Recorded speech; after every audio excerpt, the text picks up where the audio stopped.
So yung mga bro, dito tayo sa mga alaga natin. Ayan, nagpapakain ako sa kanila. Yun, tag-init na talaga. Kaya yun, try na yung ating taniman. Sandbox, pati yung ating mga talbos na dry. Pero meron pa namang gumandaan tubo. Mga tuyo na. Pati yung ating mga tanglad, parang dry na rin. Dinidiligan ko tuwing hapon yan. Yun, ang avocado natin, nalanta. Hopefully makarecover pa. At yung ating mga isda, ang bilis bumaba ng ang bilis bumaba ng tubig. Naipo nga kung mainit. Hindi naman mainit, pero ang bilis bumaba ng tubig. Kaya sobrang init. Mga tanim natin, yan. So, may sitaw na tayo. Ang bunga na. Lukbati natin, gusto na rin umakyat. Kailangan ko na wala pa kasi akong time kasi nga laging may overtime, siguro pag wala ng overtime, yun na yung time na tayo maglalagay na ng balag nito. Ang taas na, ayan. Another day siguro sisilipin ko ulit ang tubig nila. Friday, kasi Friday tayo nagkarga nito. Alaga natin isda. Ayan, ang update sa mga isda natin, ang lulusog. Blackmore, 2, check. Ang 5, koi. Check. Mga kalapati natin, ayan. Nahayaan na lang natin sila dyan. Diba? Ayan, pinagkakalibangan natin dito. Ayan, may itlog na yun. Kaya lagi nang pumapasok doon, naglilimlim. Kita nila kumain na tuminom ng tubig, limlim ulit. Masipag. Sayang nga lang at ang isang inakay yung namatay dahil sa tawag dito, bulutong. Pero itong itim, yan, nakasurvive, kumakain-kain na. At yung kanyang bulutong tinatanggal ko, yung nakakasagabal sa mata niya saka sa bibig niya, tinanggal ko nakarang araw. Kaya ngayon nakarecover na siya. Hopefully magtuloy-tuloy at marunong na kumain. Kasi sinusubukan pa siya ng kanyang ama, ng barako. Pero ngayon yan, diba? Marunong na siya ng inain mag-isa.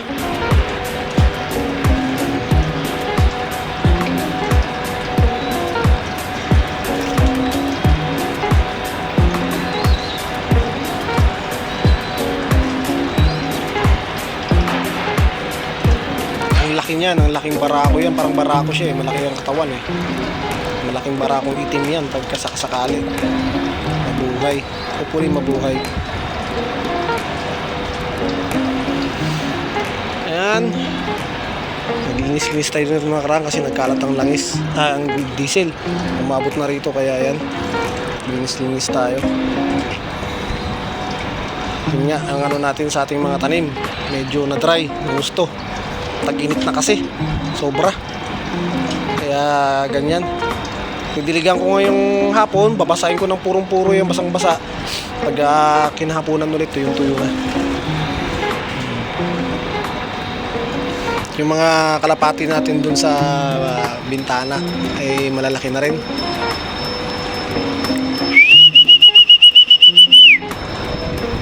Malalaki na rin sila.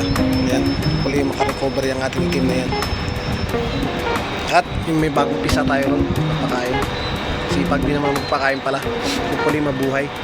At hindi na magkabulutong kasi taginit na Ito ang kailangan kong ayusin. Ang kalukbati natin at ang ating mga sitaw at bataw. Bataw siguro to.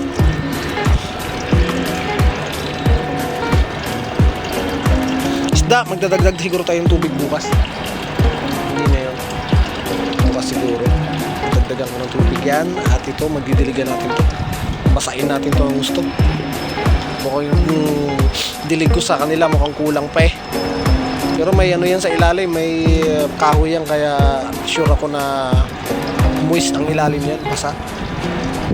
Lahat na itong mga timba na to may mga kahoy sa ilalim yan. Yun nga lang, kahit nasabihin natin may kahoy, may moist ang ilalim niya, so sobrang init, iinit din. Kaya siguro na lang tayo mga iba.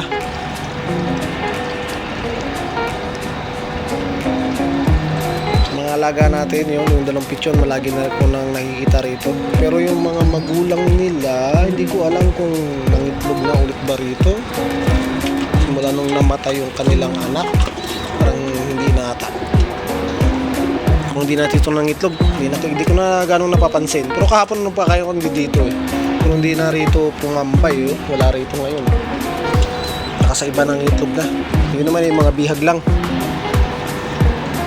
Yung kanilang dalawang anak ng blue bar.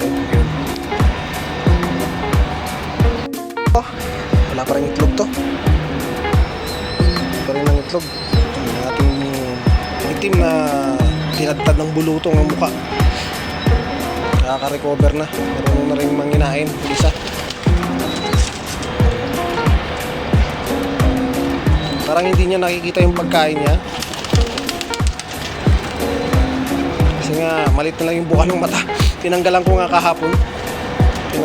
kahapon ng bulutong yung kanyang mga mata. Kaya medyo nakakita-kita na.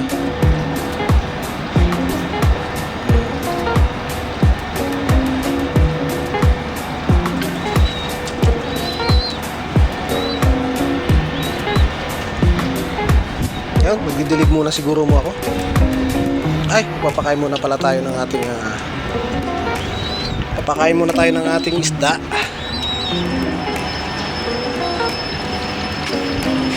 Nakagutom na itong mga ito.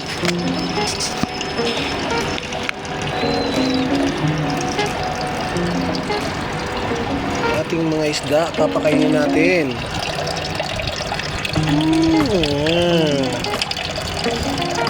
Na gutom.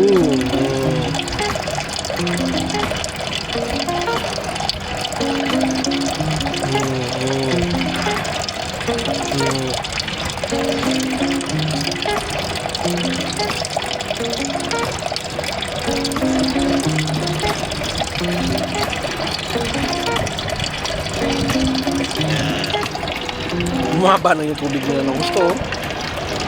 Pinaragahan ko yan hanggang dito. Laki ng binaba. Ilang araw pa lang.